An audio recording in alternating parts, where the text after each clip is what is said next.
Hello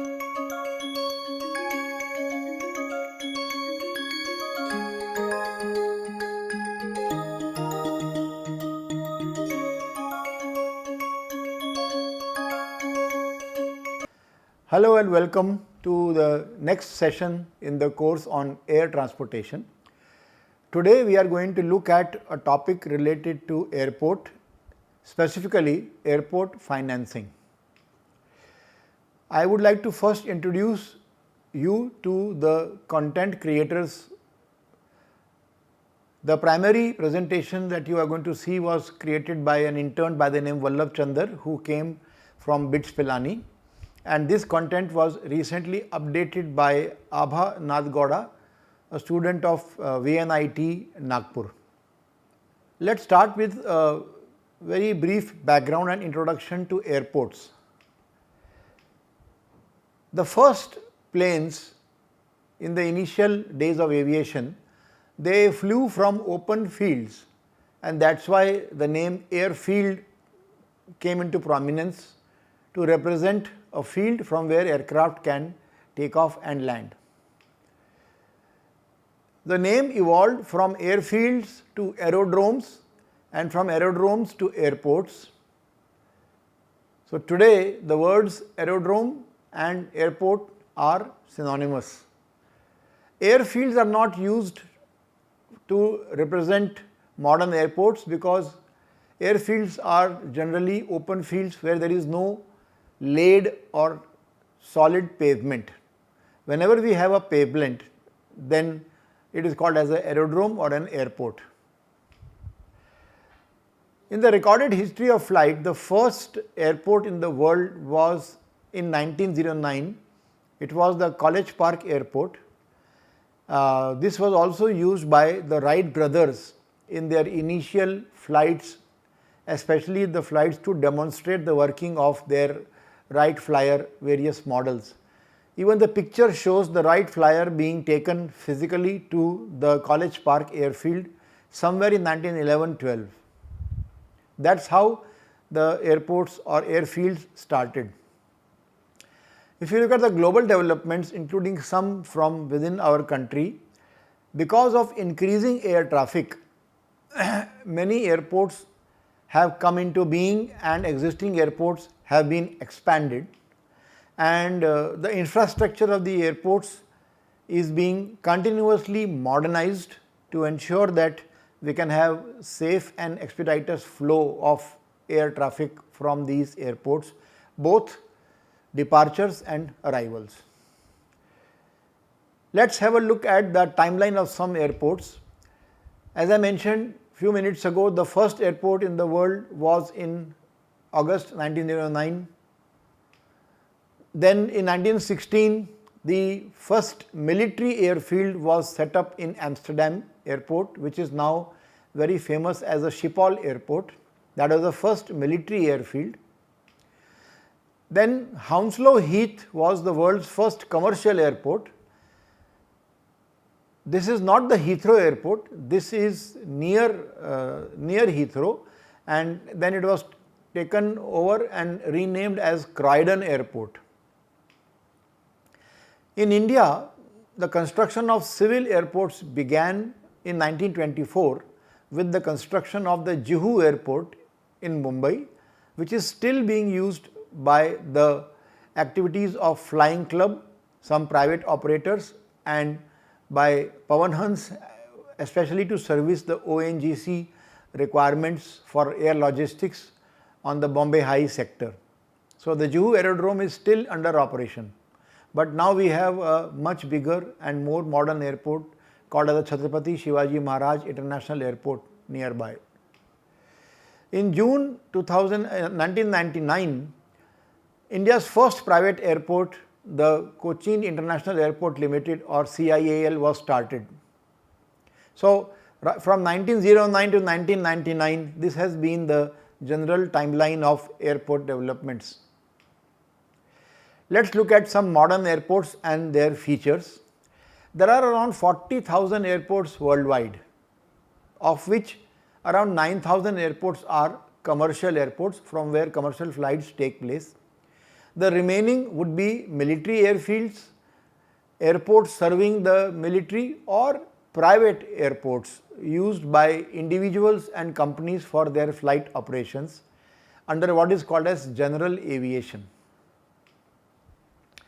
There are 487 airports in India, including several abandoned and not in the use airfields. Out of these 487 airfields and airports, around 140 are operational. The government continuously keeps upgrading and creating newer and newer airports. So, this number is very dynamic in nature. But today we are looking at something like 140 operational airports out of the 9,000 available worldwide. Here is a picture of the world's largest airport, which is the King Fahd International Airport, or KFIA, in Saudi Arabia. It covers a vast area of 776 square kilometers, more than several cities of the world. The area occupied by this airport is so large, and in 2024 it had recorded 12 million passenger movements. Compare this with the world's busiest airport in terms of number of passengers handled.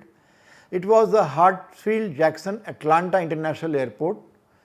This airport handled 108 odd million passengers, more than 108 million passengers last year in 2024. But contrast this with the area of just 19 square kilometers as against the KFIA of 776 square kilometers. So, what we see is that to be able to operate more passengers or handle more passengers, you do not necessarily need very large areas of land. You can use much smaller area of land judiciously to allow more passenger throughput. Looking at some major airports under development or under expansion, there is the Noida International Airport coming up in North India, which is expected to be a sister airport to the existing New Delhi International Airport and the Indira Gandhi International Airport, and also the airport at Hindon in Ghaziabad, near Ghaziabad. But Noida International Airport is going to be a very large airport, and we expect it to become operational in November 2025. Also in the making is the new terminal of the Changi Airport of Singapore, which is already having 4 terminals. Terminal 5 is under construction. Several million US dollars are going to be spent in Changi Airport expansion, and we are expecting it to be operational for mid-2030s. Let us jump now to the subject of today's lecture, which is airport financing. Let me start with some introductory aspects first. To get an idea about what is the financial commitment required to build an airport, let us look at some numbers. How much do airports cost to build? But that depends on many factors. It depends on the location. As you know, locations near the city are far more expensive because the land prices are much more.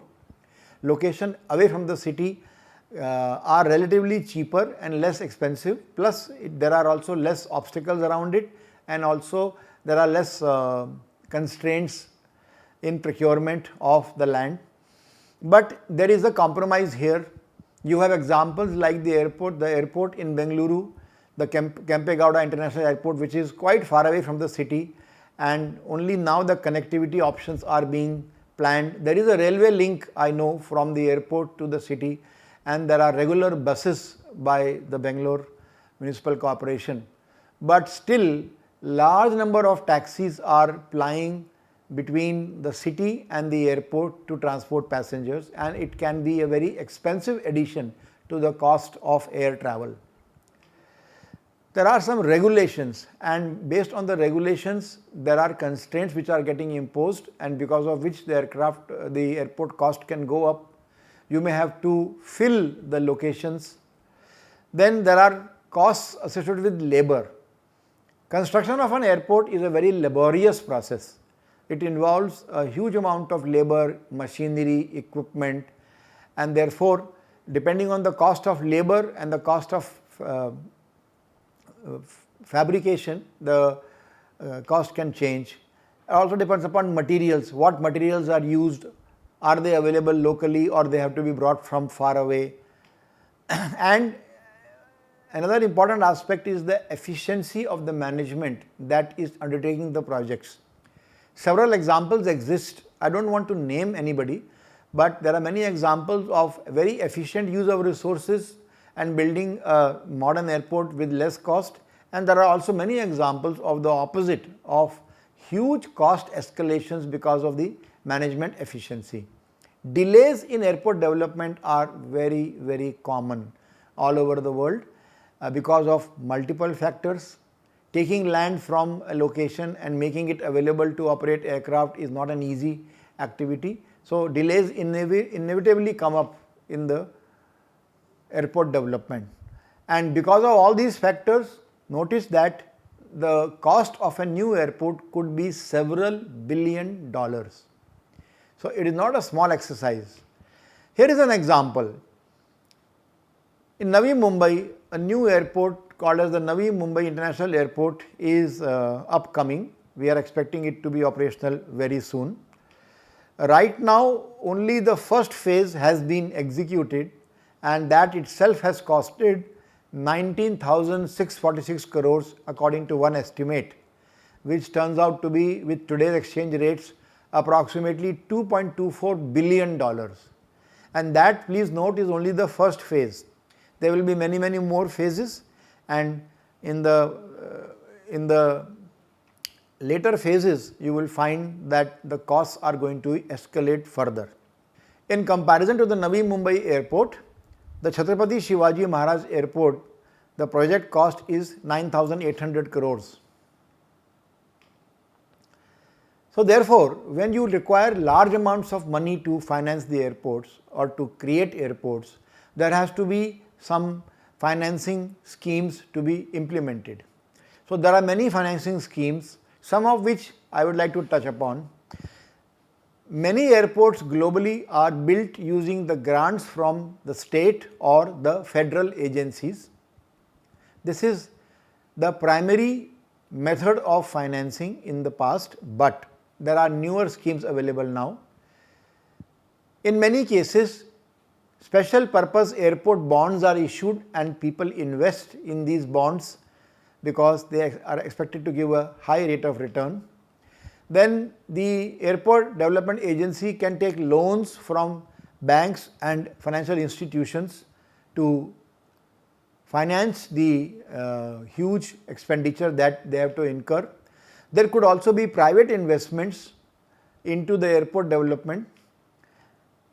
Plus, there are many strategies that are used in financing airports. We will have a look at some of them, but this is also a very important area to be aware of. Similarly, once an airport is created, that is not the end of it. All airports undergo expansions, improvements, modifications, and even for that there are similar strategies used, as we will see in the next few slides.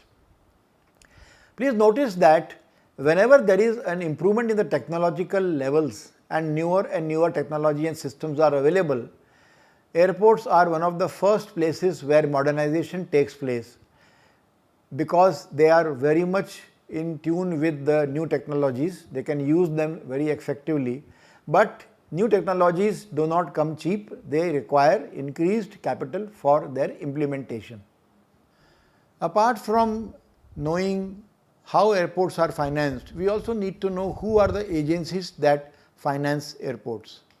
So, as I mentioned, the local, that is state, as well as central, that is federal governments, are one of the primary agencies who finance airports, but one could also look at private companies, especially in the development of new airport terminals or even new airports, as we will see right from start to end.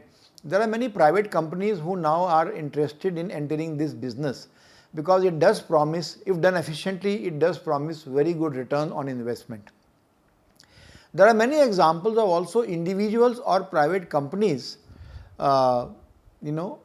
financing airports for their personal use or for the company use.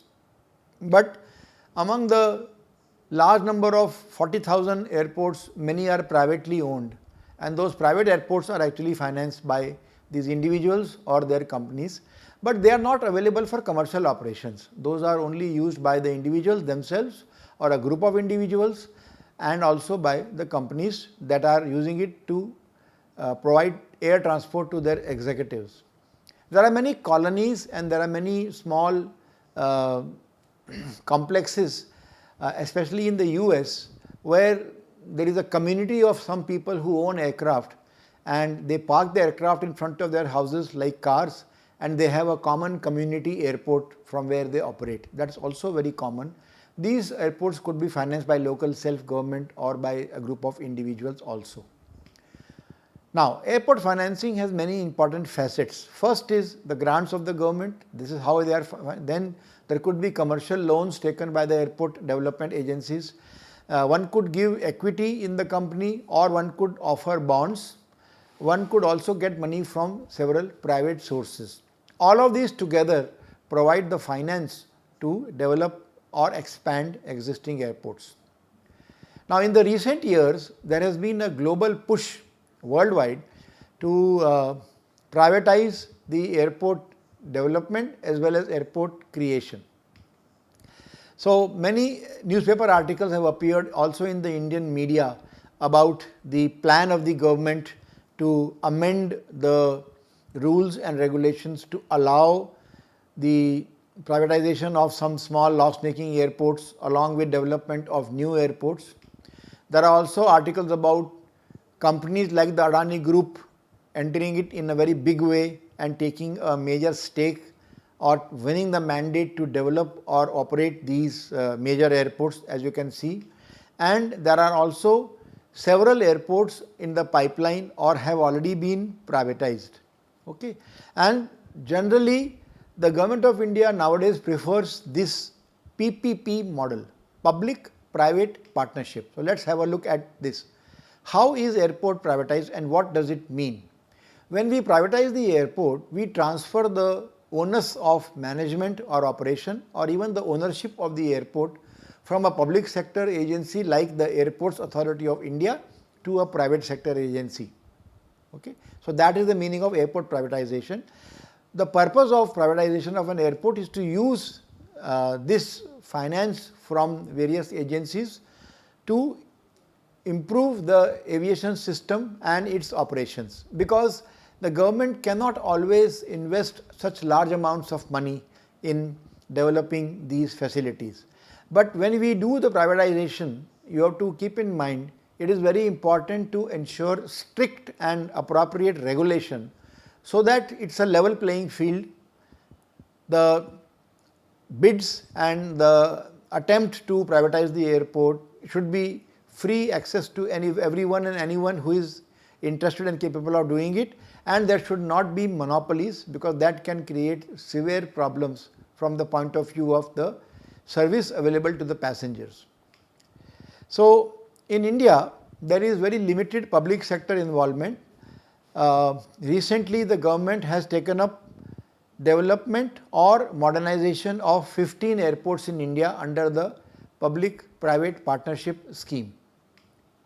Under this scheme, 8 brownfield airports have been privatized.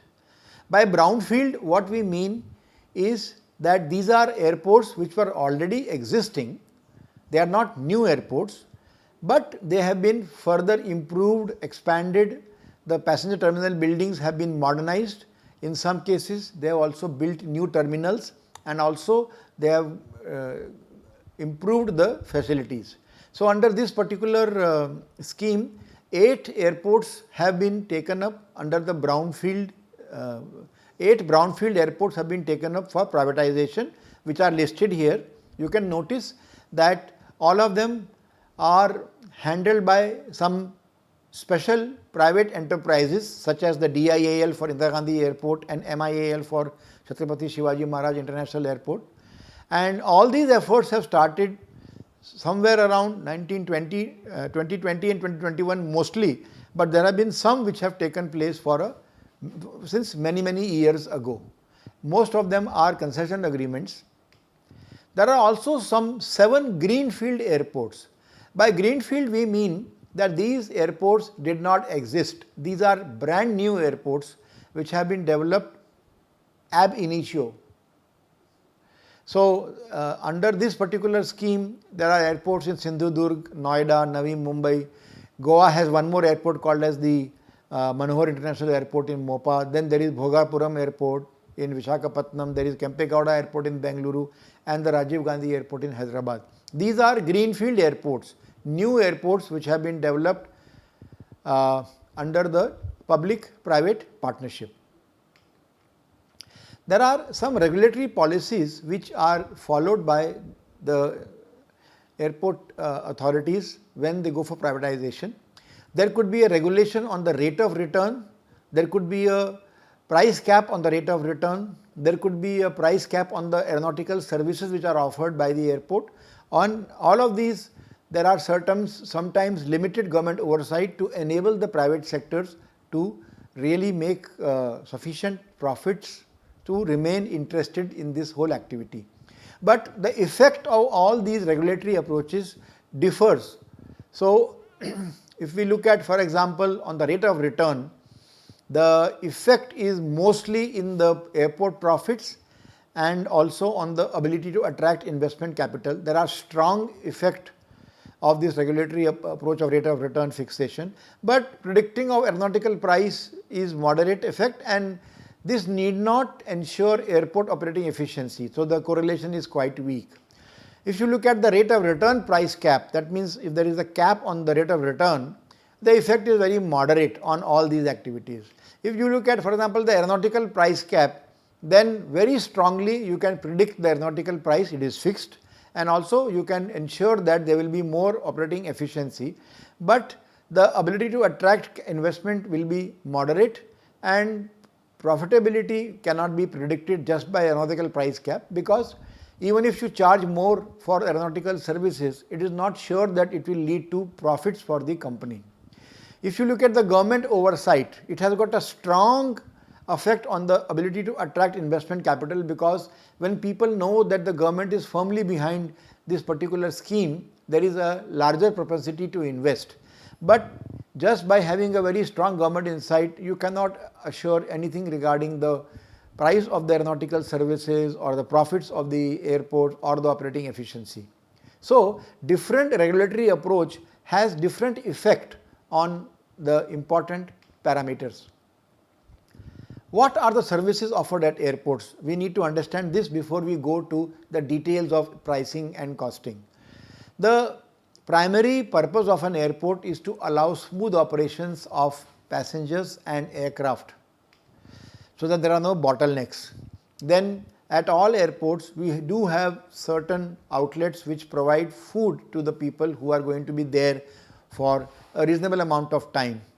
Today, because of security restrictions, we are requested to report 2 hours before or 3 hours before the departure of a flight. Now, you might be able to finish the check-in and the security in about an hour, hour and a half time, and then you have to wait at the terminal.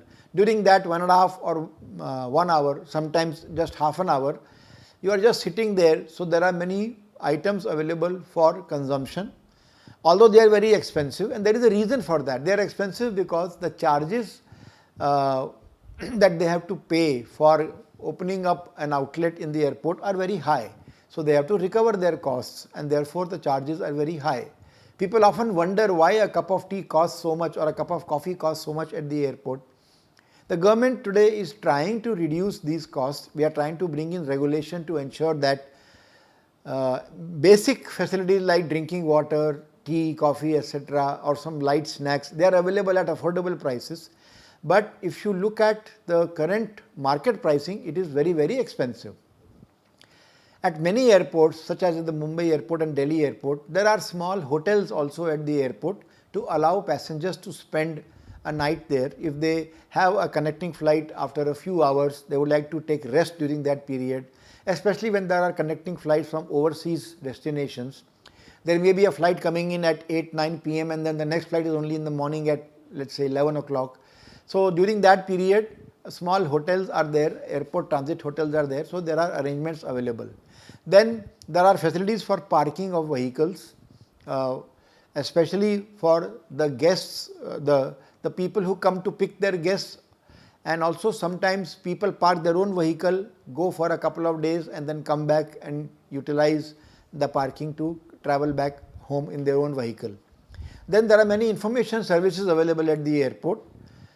Okay. So, all of these, there is one bottom line, that if the efficiency of all these things is improved, that will lead to improved revenue. Okay. So, therefore, there is a huge focus in improving the efficiency of the services which are offered at the airports. So, the efficient airports are the ones which have spacious terminals where people do not feel congested. There are enough parking aprons for the aircraft to be parked so that they are available for flight. The runways are also improved with facilities to ensure. Then there are facilities like CUTE and FIDS, I will talk about them in the next few slides, which are offered to ensure smooth operation. You have high capacity fuel farming so that the airlines can take fuel or they can refuel their aircraft. This is very much important at major airports. And the ground staff efficiency improves in reducing the throughput time between two flights and also in ensuring that the passengers flow is regulated and smooth. Vehicle parking, as I mentioned, is an important requirement, and the boarding gates have to be also efficiently operated and made comfortable for the passengers. All these contribute to the efficiency of an airport. So, there is something called as a Flight Information Display System, or FIDS. This is basically a computer based system used in the airports to display flight information to passengers, and also it can be used for advertisements, for giving infotainment, for giving signage to the passengers, and also if there is any emergency, it can be used to broadcast emergency messages. So, this is a very important aspect of a modern airport, the FIDS. Similarly, there is something called as CUTE, or Common Use Terminal Equipment.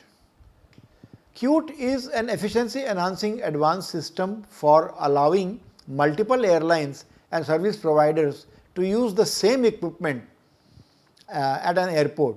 So, we do not want to have a terminal which is dedicated to only one particular airline, because they may not be using it for many hours in a day. So, there are terminals which are common. So, any airline or any user can use it for their requirements. It will be reconfigured for their requirements, and after the work is over, it will become available to other agencies. This is very helpful in high volume airports where the passengers throughput has to be increased and you do not have so many terminals available dedicated for the airlines. It needs adaptable and integratable integration with other softwares, and that is why it is a technical challenge, but it does come at a cost. So, if you look at your air ticket very carefully, if you look at the breakup or the price summary of your air ticket, you will find there is something called as a. So, let us look at all these elements. The convenience fee is charged by the airline to allow you to use credit cards or any other online payment scheme. The airport security fee is towards the cost incurred in ensuring the security. There is a user development fee which is used by the airport agency to recover its investment in developing the airport, and the CUTE charge, as you can see here, is 100 rupees. So, it is said that sometimes the cuteness comes at a cost. Let us look at now the airport operating costs. What are the main components of operating costs? Now, airports are very much labor intensive. They require staff. They have to work on the infrastructure to keep it in airworthy conditions. You require staffing at the various terminals, at the counters. You require them to manage the utilities.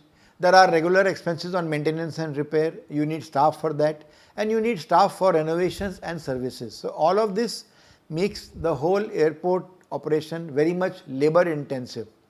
Then there are administrative fees, technological upgrades, regulation related fees. There are so many other elements. So, if you look at the distribution of cost, you will find that the operating costs generally are far more than the capital costs. Many people have a feeling that once you build the airport, it does not cost too much to operate it. That is not true. You might spend around 38 to 40% in setting up the airport, but you require 60% or so to operate the airport. And if you look at the operating cost breakup, you will find that expenses towards the personnel or the manpower is nearly 1/3.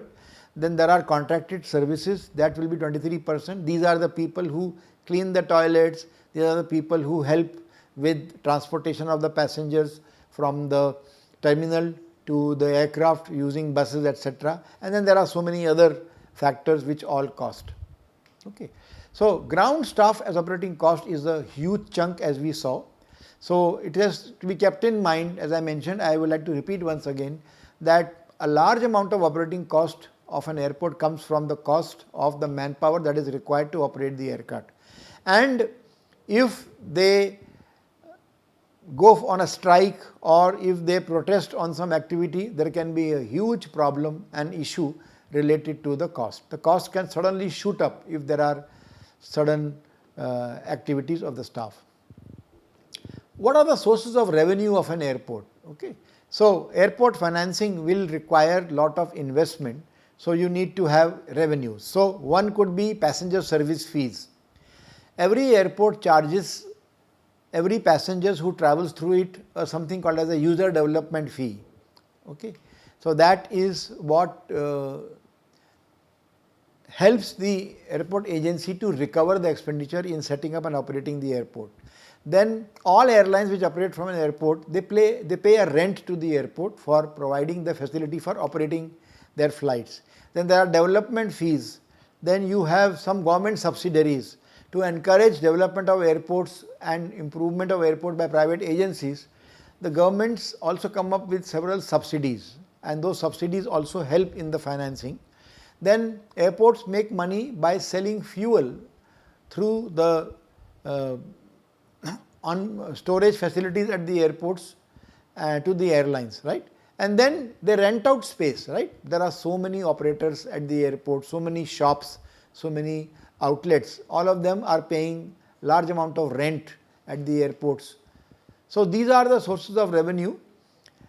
In the US, there is federal funding. So, there is federal aid to the airports and there are airport development aid programs. Similar schemes are also available in India. Now, some ways of funding. So, there are multiple types of bonds like general obligation type bonds. Then as I said, there are private investments. There could be also income from these aspects which we have already seen. And government also incentivized to fly on certain routes to ensure that there is a availability of connectivity to the passengers.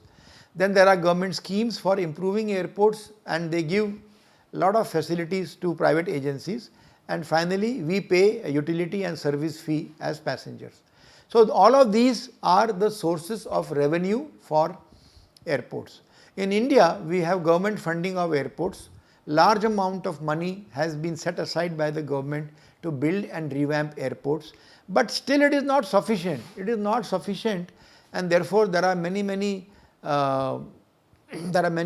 schemes to provide support. For example, the viability gap funding under the UDAN scheme of the Government of India has helped private sector airlines as well as privately managed airports to operate on very thin routes. Okay. So, even the AAI has taken up a pledge to develop new and existing airports with a huge amount of capital expenditure promised in the next 5 years. So, now if you look at a report from the Ministry of Civil Aviation, you will get an idea about the amounts involved. So, for example, if you look at the revenue highlights, this is from the year 2024, you will see that there are new terminal buildings at so many airports, right, and the investment of the order of 9,000 crores is been committed. You can see that around 5,000 crores or more is on the aeronautical airport services and around 2,000 crores is on the non-aeronautical airport services, the various facilities at the airport which are not to do with actual flying, but to provide facilities to the passengers who go there. So, there is also a huge investment by the government into the development of airports. But let us now look at certain financing schemes used by airports. So, many local governments, they need around 2 to 3 years to raise funds for developing of the new airports. So, the larger airports are normally financed through bonds which are issued to the public or to the companies, because These are attractive because they have much higher interest rates compared to other bonds available. In airports, we generally have something called as GARBs or General Airport Revenue Bonds. Okay. These are special facility bonds. Now, there are also certain bonds which are released for special facilities. So, if there is a specific activity that has to be created, such as a new terminal, there could be a special facility bonds created. So, the revenue generation, as I have already mentioned to you, is through passengers and through the airlines. Now, let us have a look at one type of bond, which is the general obligation bonds. In these bonds, there is a project. Here they have shown a metro rail or a rail project, but it could be anything, it could be an airport development. So, the municipal corporations and the municipal bodies, they develop the project and then they go to the investors, and the investments are used to subsidize the project. Okay. Now, looking very closely at GARBs or General Airport Revenue Bonds, there is an example here of a few years ago. There was this special bond by the Denver airport. Similarly, so what is a GARB? A GARB is basically a type of municipal bond. So, it is a bond which is like supported or indemnified by the municipality, and airport revenues used to secure this bond, and there are many successful examples of even special bonds for special services like parking garages or terminals. Okay. Let us have a look at them. So, there could be bonds for developing hangars, developing hotels, developing shopping centers near the airport.